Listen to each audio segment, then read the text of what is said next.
Which came first, the chicken or the egg? I know the egg came first because there was nothing before it.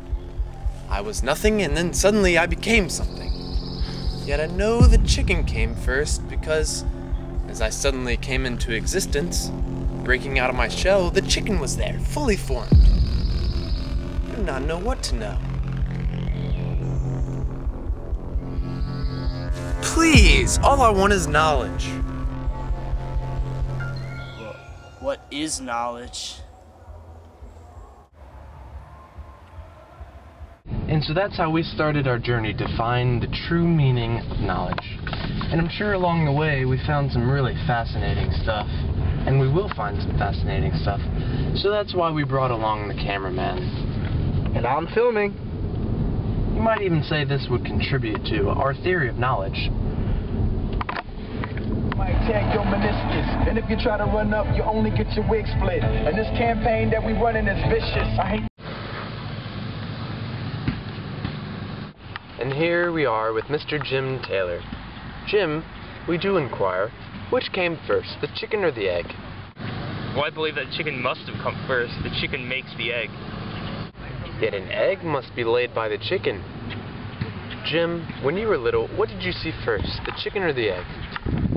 Well, I believe that I saw the chicken first. It's a classic case of tabula rasa. You can't be born with information.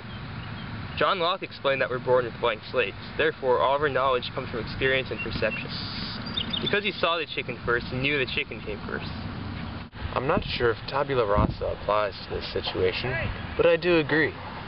Okay, maybe the egg did come first. Turn that music up!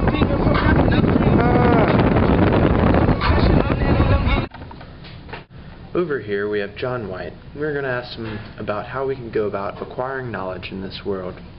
Well, I think knowledge is all around us in the world. We may not know something, but that knowledge and information is there for people to seek it and acquire that knowledge. How interesting. And it is through acquiring these facts and information that we make up the information that we call our knowledge. Exactly, and this is how we fill out our tabula rasa. Ah, I see the connection. Tabula rasa, the blank slate, was brought up by the first man we interviewed, Jim Taylor. I am fascinated how there are many connections that can be made between different aspects of knowledge.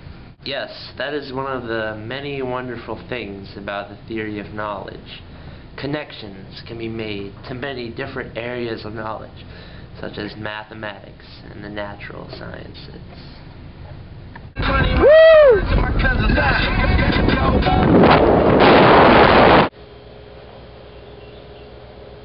And here we have Bill McMillian. We are going to discuss with him the reliability of information. So Bill, do you believe everything that is in the media? Of course I don't. Some of the information is crap. Why do you think that information isn't true? Sometimes I feel like they only portray certain information. So what you are saying is that you believe the news has lots of bias in it. Exactly. Sometimes a person's personal bias and the way they present information to you gets in the way of obtaining knowledge. Hey, McMillian, let's do a little experiment. What do you think came first, the chicken or the egg? Not sure exactly. What if I told you that 5 people earlier today said that the chicken came first? I think I would feel inclined to say that the chicken came first. That is what we call the bandwagon fallacy. The bandwagon effect occurs when a person believes knowledge to be true simply because others believe it to be true. This fallacy appeals towards the knower's emotion and disregards perception and reason. Hey, I'm a filmmaker. I want to help you make your documentary. That is cool. Follow me. And that's how, even though we didn't have cameras at that point, we were able to show what happened before our journey began.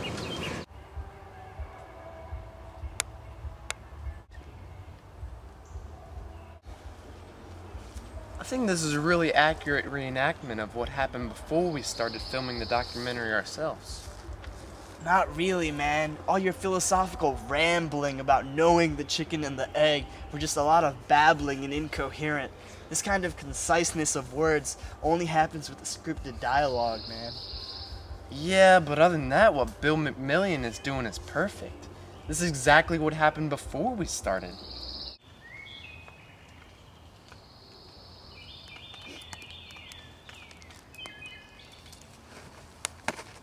Except for one major difference, man. We were being filmed. Yeah, but you can't see that in the video. Watch it.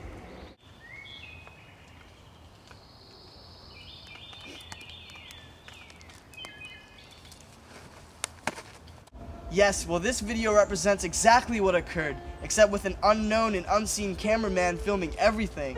But it wasn't an unknown cameraman, it's Bill McMillian. Look at him, he's right there. Ah, but did you know when you were being filmed? Is there any indication in that video that we were aware of a third person filming us?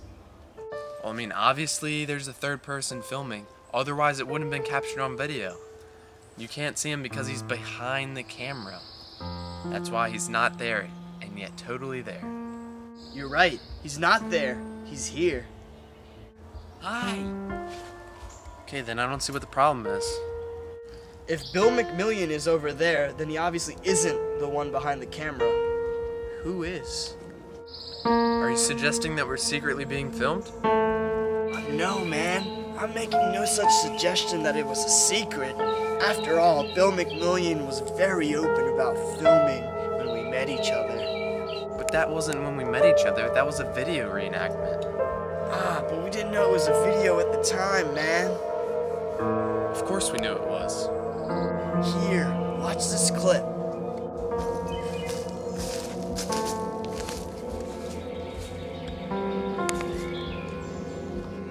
Now tell me, man, does any part in that clip suggest that we were aware of being filmed?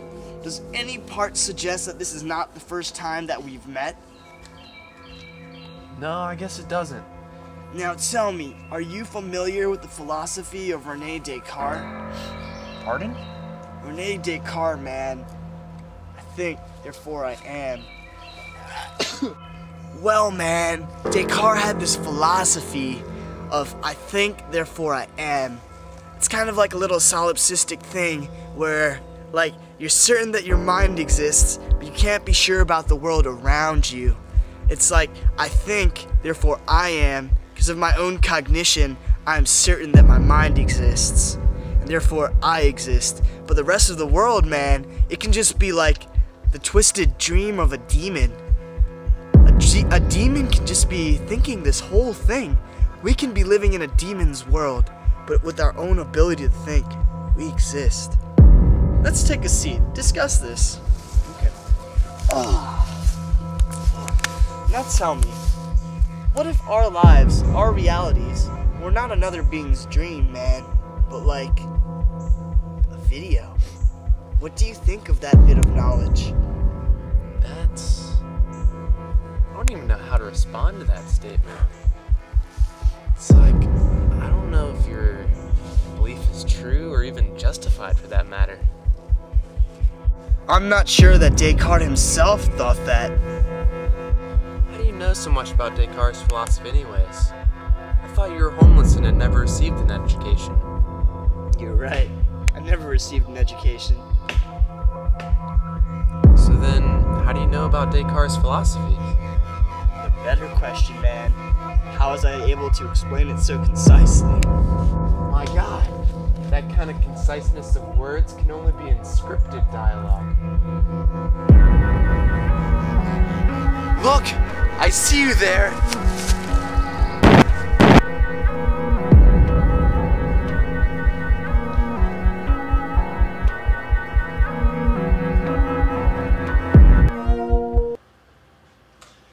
Hey, that was pretty nice.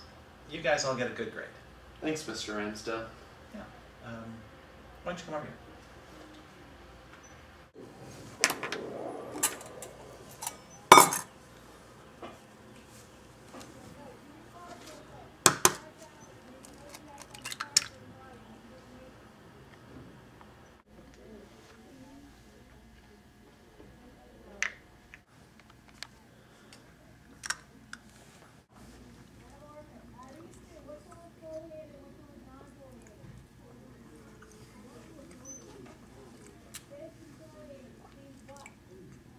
Oh, Seifel?